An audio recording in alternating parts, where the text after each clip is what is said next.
Something's off. I bumped the camera right before I started. And yeah, I can't tell what's off, but something's off.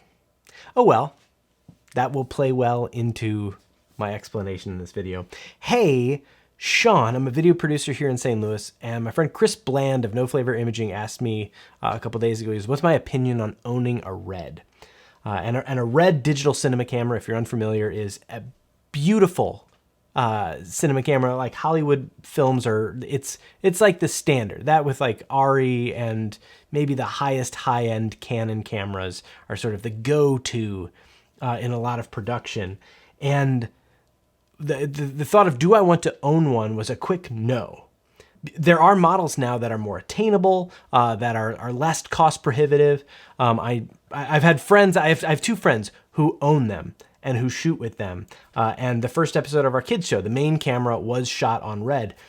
And no, I don't want to own one. I don't want to own one for 3 reasons. And after I share these 3 reasons, maybe you won't want to own one either, or maybe you'll think that you absolutely have to own one. But I'm going to walk through why I don't think a RED is right for me.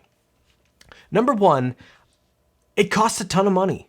It costs a ton of money. Some of these things, once you build them out, can be almost $100,000 or more. Like a middle of the road, you're looking at 30 to 40 grand. I know they've got the newer ones, which are like 6 to 8 grand for the brain, but there's more to it than that. And that's just for the body. Then you got to kit it out with lenses. And if you already have glass that'll fit, great. I don't. I'm Sony ecosystem, Sony glass, Sony bodies.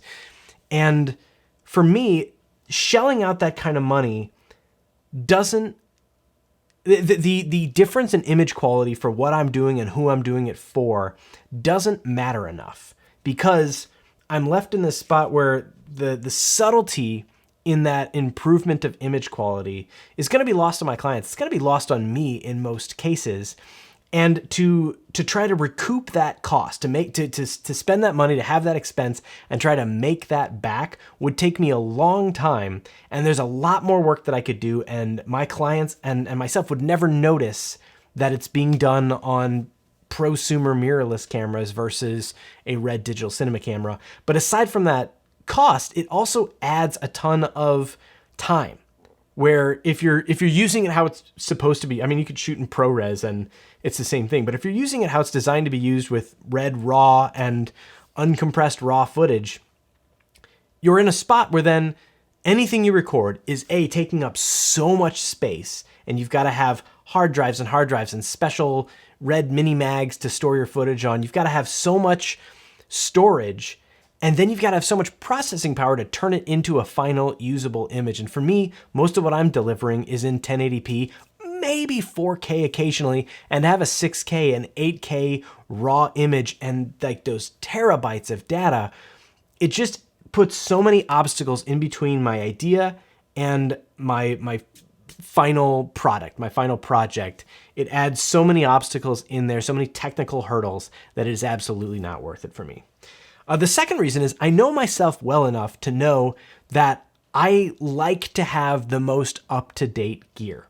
And even in the case of downgrading, where I sold my A7S III and bought the A7C Mark II, which is technically a step backwards, but I like that I can do stills with this that I couldn't really. I could do 35 megapixel stills on this versus the 12 megapixels of the other one. So I can do my shots and stuff like that. But I like the greatest autofocus. I like having the newest technology. I like having all these little features that make filming easier. And if I bought a $30,000 camera or whatever, I wouldn't be upgrading it every other year. It would be a 10, 20-year investment.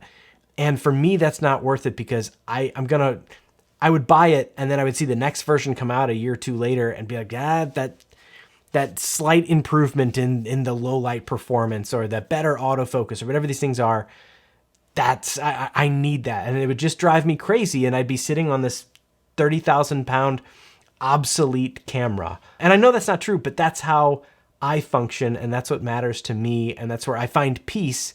And the fact that I can sit down here and trust that this camera is going to follow my eye and keep me in focus means everything to me.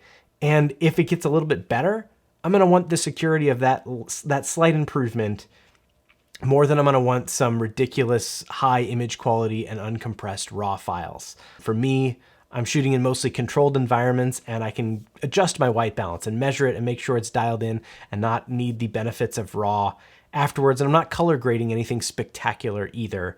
So for me, that's reason number 2.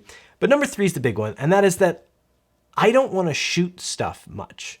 As my career has grown, I've enjoyed producing and directing more, and I don't have the desire to frame something up and color grade it and do all this stuff to it. And I love editing, but polishing the image is my least favorite part of the process, where it's just tedious. And if I can have a good looking image come out of my camera, great. If I can pop a LUT on it and be good to go, great. I don't want to do all this stuff, so I don't need the latitude in my image to make those changes and those nuanced improvements, because that's not where my projects are going. And so to me, wildly overkill and not in line with where I want to be going with my career. And so for those 3 reasons, I'm just not interested in a red. But maybe you are, and maybe you do love the thrill of exposing things, and you have aspirations of working on Hollywood pictures or working on bigger productions and high-end commercial stuff, and absolutely go for it.